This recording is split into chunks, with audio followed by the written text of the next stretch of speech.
Selamat datang kembali di channel YouTube Kisah Misteri Horor. Pada kesempatan ini kami hendak mengisahkan tentang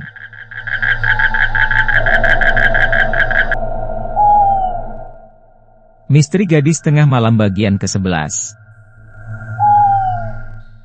Seperti biasa, sebelum pemirsa channel YouTube Kisah Misteri Horor menyimak kisah ini, silahkan siapkan cemilan dan dalam keadaan santai.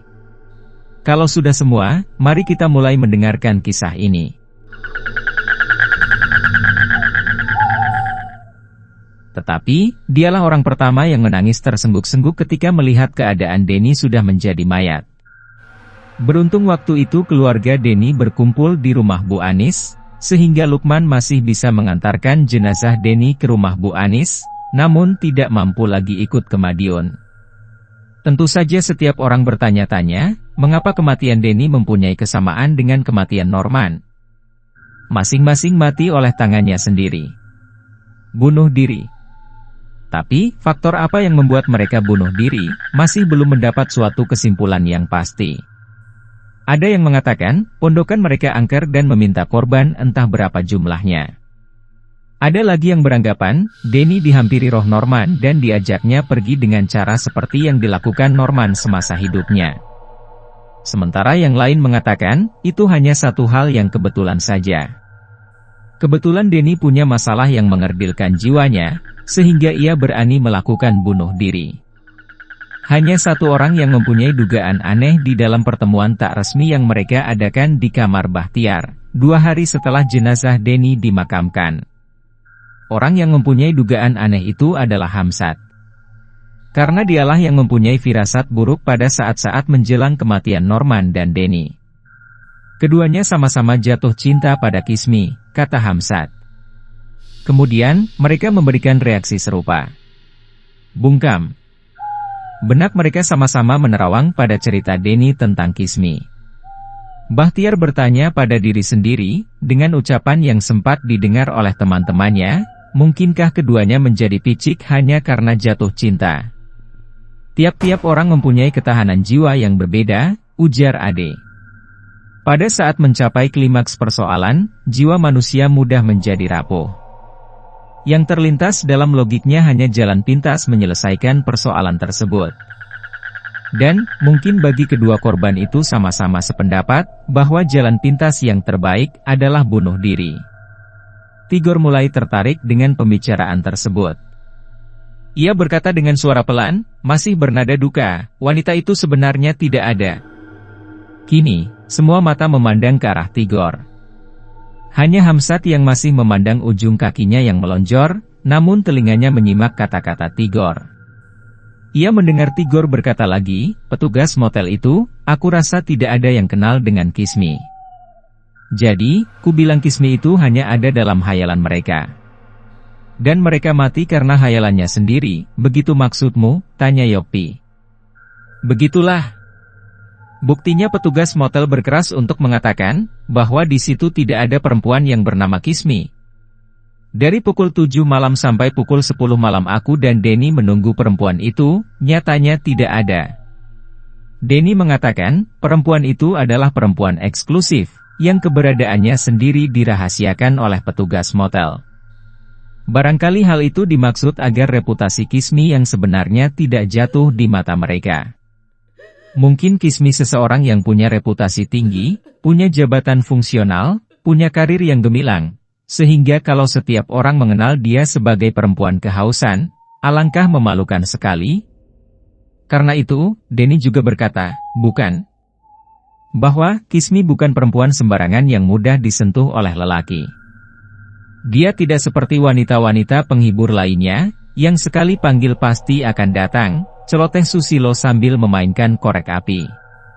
Siapa sebenarnya Kismi? Di mana tempat tinggalnya? Menurut Hamsat, hanya Pak Hasan yang mengetahui hal itu.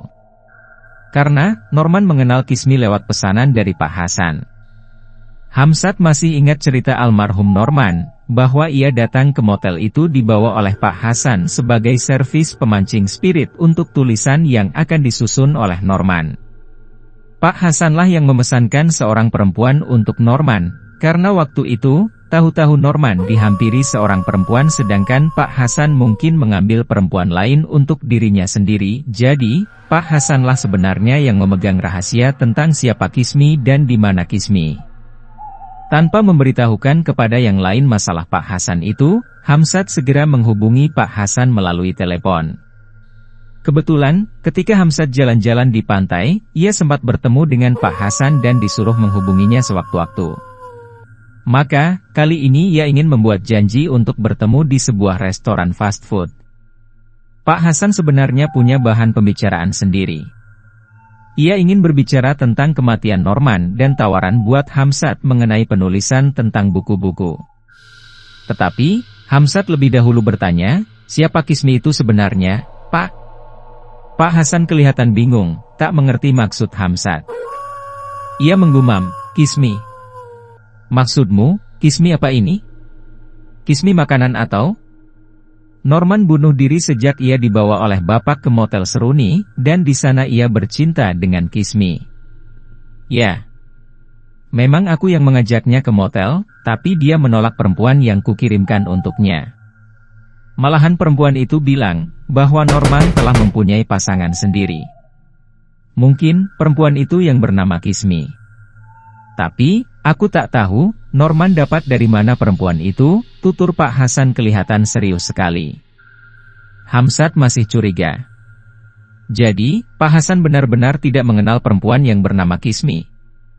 Tidak. Mendengar nama itu pun aku baru sekarang. Pak Hasan tertawa pendek. Kusangka tadinya Kismi itu nama makanan. Jadi, tadi aku sedikit bingung. Hamzat tersenyum tawar, kemudian menghempaskan napas. Rona duka terlihat samar-samar di wajah itu, membuat Pak Hasan berbalik curiga kepada Hamzat. Ada apa sebenarnya, Ham? Apa benar kematian Norman karena mengenal perempuan bernama Kismi? Ya. Benar. Tempo hari, ketika saya bertemu Pak Hasan di pantai, saya dengan teman saya mencari perempuan yang bernama Kismi. Teman saya, Denny, berhasil bertemu dengan Kismi, tapi ia tidak sempat berbicara panjang lebar mengenai Norman. Ia terbuai dan bergumul dengan Kismi sampai pagi. Badannya lemas, wajahnya jadi pucat seperti mayat hidup. Beberapa hari yang lalu, Denny pun mati karena bunuh diri. Hah? Pak Hasan mendelik. Denny menikam leher, jantung dan ulu hatinya dengan garpu makan di sebuah warung. Menurut saksi mata, ia menghempaskan napas terakhir sambil menyebutkan nama Kismi. Hamzat menelan ludahnya sendiri, seperti memendam suatu kepedihan. Pak Hasan melihat kesungguhan di wajah Hamzat, dan hal itu membuatnya berdebar-debar. Setelah Hamzat menceritakan secara detail tentang kematian Norman, juga proses kematian Denny, Pak Hasan pun akhirnya berkata, misterius sekali. Aku jadi tertarik untuk menemui perempuan itu. Apakah Bapak bisa membujuk petugas motel? Kenapa tidak? Pemilik motel itu temanku satu kampung. Memang benar. Pemilik motel itu adalah teman sekampung dengan Pak Hasan. Tetapi, sayangnya Pak Hasan merasa keberatan jika Hamesade ikut menghadap pemilik motel itu. Hamzat hanya diizinkan menunggu di lobi, sementara Pak Hasan terlibat pembicaraan dengan pemilik motel di dalam kantornya. Sore itu, Hamzat merasa seperti kambing congek, terbengong sendirian di lobi. Hatinya dongkol, karena tak diizinkan ikut dalam pembicaraan tersebut.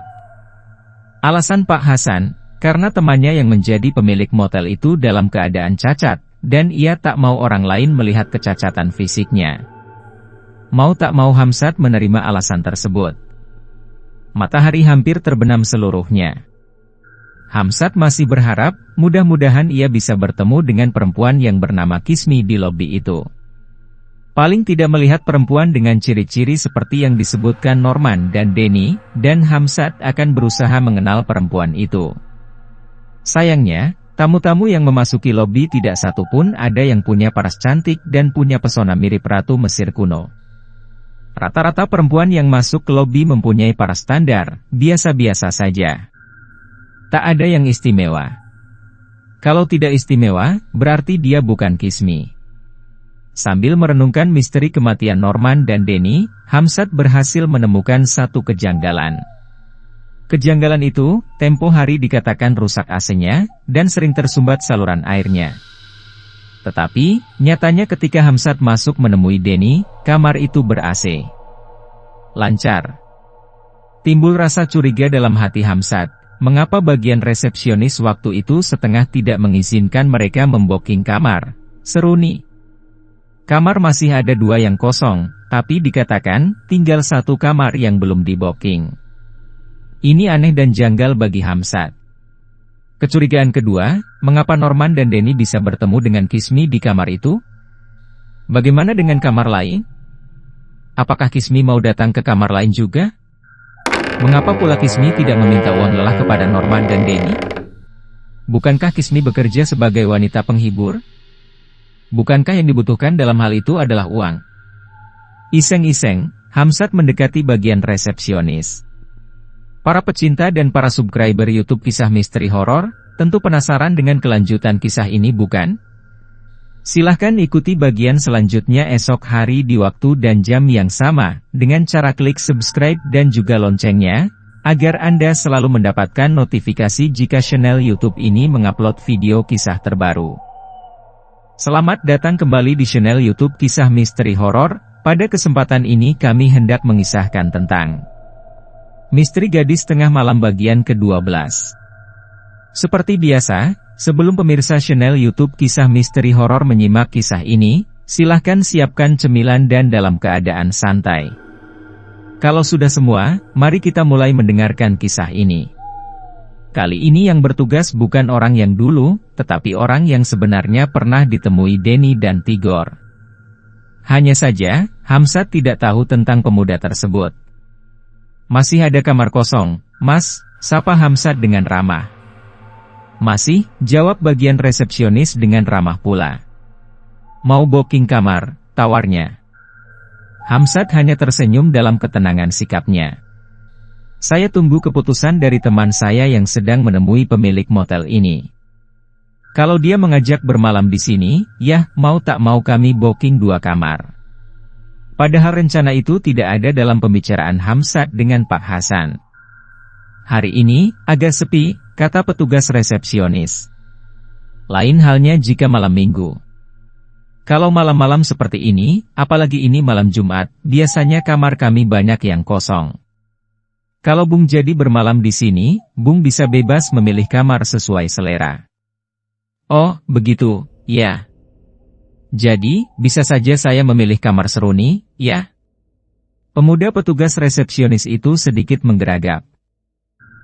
Kalau kamar itu, wah kebetulan tadi siang sudah ada yang booking. Kamar itu sudah diisi, Bung. Oh. Hamzat manggut-manggut. Kalau boleh saya tahu, lelaki atau perempuan yang memakai kamar seruni itu? Lelaki. Mungkin dia orang seberang. Sendirian? Ya. Sendirian. Barangkali sebentar lagi partnernya datang. Apa dia langganan di sini? Maksud saya, sering datang dan bermalam di sini dengan seorang perempuan. Makin lama pertanyaan Hamzat makin bersifat pribadi. Petugas itu agak sulit menjawab. Ia hanya tersenyum-senyum yang akhirnya berkata, sebenarnya, kami tidak boleh bicara soal itu, Bung. Tapi, karena kebetulan tadi saya juga yang menerima tamu itu, jadi kalau boleh saya katakan, bahwa saya baru sekali ini bertemu dengan orang tersebut. Saya rasa, dia juga baru kali ini datang kemari, Bung. Hamzat manggut-manggut sambil menggumam. Petugas itu berkata lagi, kalau Bung mau, bisa memilih kamar yang lain. Kamar Seroja juga bagus, Bung. Strategis dan romantis letaknya. Dia ada di tepi pantai. Bung bisa melihat ombak dari terasnya. Kalau saya mau, saya akan memilih kamar seruni, kata Hamzat pelan, sepertinya sekadar basa-basi saja. Kamar itu jarang dipakai, Bung, bisik petugas resepsionis, nada bicaranya mencurigakan. Kenapa? AC-nya rusak? Saluran airnya tersumbat. Petugas itu tertawa pendek. Itu hanya alasan kami. Sebenarnya, kami menghindari kamar itu dari para tamu. Kalau tidak memaksa sama sekali, kami tidak izinkan para tamu menggunakan kamar tersebut. Alasannya, desak Hamzat semakin penasaran. Kamar itu angker, Bung. Kali ini suaranya yang berbisik namun ditekankan kalimatnya itu, membuat Hamzat menjadi merinding seketika. Ia memandang ke arah luar, ternyata malam mulai datang. Suasana tak secerah waktu ia tiba di motel ini. Dan, suasana malam itu makin membuat Hamzat berdebar-debar setelah mendengar jawaban petugas tersebut. Sebenarnya Hamzat ingin bertanya lebih lanjut mengenai kamar seruni, sayangnya petugas itu harus menemui tamu yang hendak membooking kamar. Hamzat ditinggalkan, dan kini ia kembali ke mobil lobi, duduk di sana merenung diri. Hatinya menjadi galau. Resah. Batinnya bertanya-tanya, benarkah kamar itu angker? Jika benar begitu, mengapa begitu mudah petugas resepsionis itu mengatakannya kepadaku? Seharusnya dirahasiakan. Ini menyangkut prestise motel ini sendiri, kan? Kurasa ia mengada-ada. Dengan cara begitu, diharapkan aku tidak kecewa dan mau memilih kamar lain. Brengsek. Itu hanya teknik propagandanya saja. Hamzat mendesah kesal. Pak Hasan terlalu lama ngobrol di dalam dengan pemilik motel yang juga sebagai manajer. Untuk menghilangkan kejenuhannya, Hamzat melangkah keluar dari lobi, menikmati udara malam di luar lobi. Dalam pikirannya sempat terlintas satu harapan. Mudah-mudahan cewek yang akan datang ke kamar seruni itu adalah Kismi. Kalau benar yang akan melayani tamu di kamar seruni itu Kismi, maka ada baiknya kalau aku menghadangnya di sini. Kismi pasti akan berjalan lewat arah sini untuk menuju kamar serani. Mungkin aku bisa menyapanya, setidaknya melihat dengan mata kepala sendiri kecantikan yang konon istimewa itu. Harapan itu adalah harapan yang sia-sia. Karena, sebelum Kismi muncul, Pak Hasan telah keluar dari lobi dan melambaikan tangan kepada Hamzat, memanggil. Mereka kembali duduk di lobi. Pak Hasan berkata kepada Hamzat, aku sudah mendesaknya beberapa kali, tapi dia tetap mengatakan, tidak ada anak buahnya yang bernama Kismi. Bahkan ia mengingatkan padaku, agar jangan sekali-kali menggunakan kamar seruni. Kenapa? Katanya. Kamar itu angker, bisik Pak Hasan dalam ketegangan. Hamzat sedikit terperanjat dan merasa heran, karena pernyataan itu sama dengan pernyataan petugas resepsionis tadi. Saya tidak yakin, Pak, kata Hamzat. Saya rasa itu satu cara untuk mempromosikan kamar-kamar lainnya. Kalau tidak percaya, malam ini juga aku disuruh membuktikannya, Ham. Percuma. Pak. Kamar itu sudah di-booking orang. Hah? Pak Hasan terperanjat. Jadi, apa rencana kita selanjutnya? Tanya Hamzat dengan perasaan masih kesal akibat kegagalan menyelidik tentang Kismi. Ham, kita disuruh cek ke beberapa tempat yang menampung wanita-wanita penghibur. Terutama di panti pijat Mahayani. Karena, wanita-wanita di sana sering diambil kemari untuk melayani tamu yang membutuhkannya. Bagaimana kalau kita ke sana untuk mencari Kismi? Setelah dipertimbangkan sejenak, Hamzat menjawab, kita coba saja. Sebenarnya Hamzat tidak begitu bersemangat. Dalam hatinya ia berkata, pasti tidak ada yang bernama Kismi. Kalau toh ada, pasti Kismi sedang keluar, sebab kamar seruni itu ada yang menempati. Tapi, coba sajalah. Barangkali ada hal-hal baru yang bisa dijadikan pertimbangan. Dugaan Hamzat menjadi kenyataan. Ia tidak memperoleh apa-apa di panti pijat Maharani itu. Tidak ada yang bernama Kismi, tidak ada yang mengenal Kismi, kendati mereka mengaku sering diambil ke motel Angel Flowers. Kemudian, Pak Hasan dan Hamzat menuju ke panti pijat Ibu Endang, konon terkenal banyak pengunjungnya. Tetapi, di sana juga tidak ada yang bernama Kismi. Gagal sudah. Malam itu, Hamzat pulang tanpa membawa hasil. Hanya sedikit data tentang kamar seruni yang katanya angker itu. Tapi, Hamzat tidak menghiraukan kata-kata petugas resepsionis tadi. Kemudian, dalam ketermenungannya itu ia mendapatkan gagasan baru. Ia berkata dalam hati, "Aku harus bermalam di sana. Barangkali dengan bermalam di sana, aku bisa menemukan apa yang kucari. Kismi.